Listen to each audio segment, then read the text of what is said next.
Bwana, kwa wapenzi wa muziki, kwa wapenzi wa Konde Gang, tunajua kabisa hiki ni kipindi kigumu sana kwa msanii wa Konde Gang ambaye anajulikana kama Ibra, ambapo kipindi hiki anaandaa mazingira ya kutoka nje ya lebo ya Konde Gang, moja katika michongo ambayo kwake imekuwa ni migumu sana. Mwanamuziki Ibra ameweza kutoa dukuduku lake, ameweza kutoa la moyoni baada ya kuona kwamba hata Mwijaku yupo kinyume naye, baada ya michongo mingi sana kuendelea hapa kipindi cha katikati, baada ya kuonesha kwamba hajapendezwa na moja katika vitu ambavyo alikuja kuvisema bosi wake, ya kwamba anatakiwa kutoa bilioni 1 ili kuvunja mkataba wa kutoka katika record label ya Konde Gang.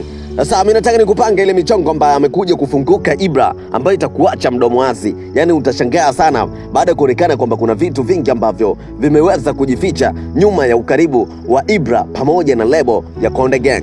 Mwanamuziki Ibra amekuja kufunguka kuhusu mchongo wa mama yake, moja katika vitu ambavyo vimekuja kuwastua watu wengi sana baada ya kuona kwamba kumbe Ibra anauguliwa na mama yake, na moja katika pesa ambayo alikuja kuipata baada ya kuonesha kwamba anataka kuchangiwa, baada ya watu kumchangia mkwanja fulani hivi, alikuja kumpeleka mama yake hospitali ambapo alikwenda kufanyiwa upasuaji wa ziwa lake la kulia, ambapo haieleweki kwamba ni kansa ama ni ugonjwa gani, lakini alikuwa na uvimbe katika ziwa lake la upande wa kulia. Sasa hii hapa imeweza kujificha sana, kwa sababu inasemekana kwamba kabla hata Ibra hajampeleka mama yake hospitali, inasemekana kwamba Ibra alishawahi kumchana Konde kwamba anataka kumpeleka mama yake hospitali, hana pesa ya pango. Kuna baadhi ya vitu ambavyo vinamkalia kwa ugumu baada ya kuonesha kwamba hakuna mkwanja wowote ambao unaupata kutoka pale katika record label ya Konde Gang. Inasemekana kwamba kuna pesa yake ambayo ipo katika label na bado hajaipata. Inasemekana kwamba kuna mkwanja mrefu ambao anaudai, lakini Konde anamzungusha sana kuonesha kwamba hana nia ya kutaka kumpa pesa yake. Sasa hiki kitu bwana alikuja kukifunguka siku ya leo kupitia mitandao ya kijamii, kupitia Instagram pale, kuonesha kwamba kuna michongo kibao ambayo alikuwa akimdai Harmonize, lakini Harmonize hakuwa tayari kumsaidia Konde, ukiachana na msaada mkubwa sana na vitu vingi ambavyo Ibra ameweza kuvifanya katika record label ya Konde Gang. Sasa Mwijaku bwana amekuja kuingilia huu mchongo na kuonesha kwamba Ibra hakuna chochote ambacho ana haki nacho. Yaani michongo ambayo Ibra analalamika sio ukweli na hakuna kitu ambacho anakifanya cha maana. Alikuja kuelezea juu ya show ambayo alikuja kuifanya Ibra, kitambaa cheupe, na kuonesha kwamba ile ni moja katika show ambazo Konde Gang, yani management nzima ya lebo, iliweza kumwachia mkwanja wote ili aweze kumtibia mama yake, lakini mpaka sasa ni bado anaendelea kulalamika juu ya mkwanja ambao aliudai kwa ajili ya matibabu ya mama yake. Hii hapa ni moja katika vitu ambavyo vilionyesha ya kwamba Ibra sometimes analalamika, lakini watu wanaamini kwamba sometimes kuna michongo ambayo anazingua.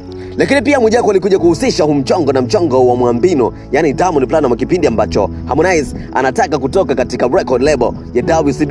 Hii hapa ni moja katika michongo ambayo watu wanaihusisha sana kuonesha kwamba the way ambavyo Ibra anataka kutoka katika record label ya Konde Gang ndo vile vile ambavyo Harmonize alitaka kutoka katika record label ya WCB. Lakini pia Ibra alikuja kufunguka juu ya mchongo wa Harmonize kutaka kumhamishia kijiji. Yaani watu wote ambao wanashabikia mziki wa Ibra ni watu wa Harmonize. Sasa Harmonize anafanya mazingira ya kutaka kuchukua kijiji chake kutoka kwa Ibra na amwache Ibra akiwa anatafuta mashabiki wengine. Mmoja katika michongo ambayo hata Harmonize alikuja kulalamika kwamba Diamond Platnumz alitaka kuchukua mashabiki wake, yani kuwakaririsha watu ya kwamba Harmonize alikuwa snitch na vitu vingine kama hizo hapo. Sasa Ibra alikuja kufunguka kwamba Harmonize anataka kumuonesha kwamba labda yeye amemsnitch, anaikataa lebo, hataki kufanya kazi tena na record label ya Konde Gang. Sasa mimi nataka unipange hapo kwenye uwanja wa comment. Unahisi mchongo uko vipi? Unahisi Ibra ana haki kweli ya kutoka Konde Gang? Unahisi Harmonize kuna baadhi ya vitu ambavyo anazingua kutoka kwa mdogo wake ama inakuaje? Nipange hapo kwenye uwanja wa comment. Mimi naitwa Jitu One Time, Jitu One TZ Official Genius, na hii hapa ni Jitu Media.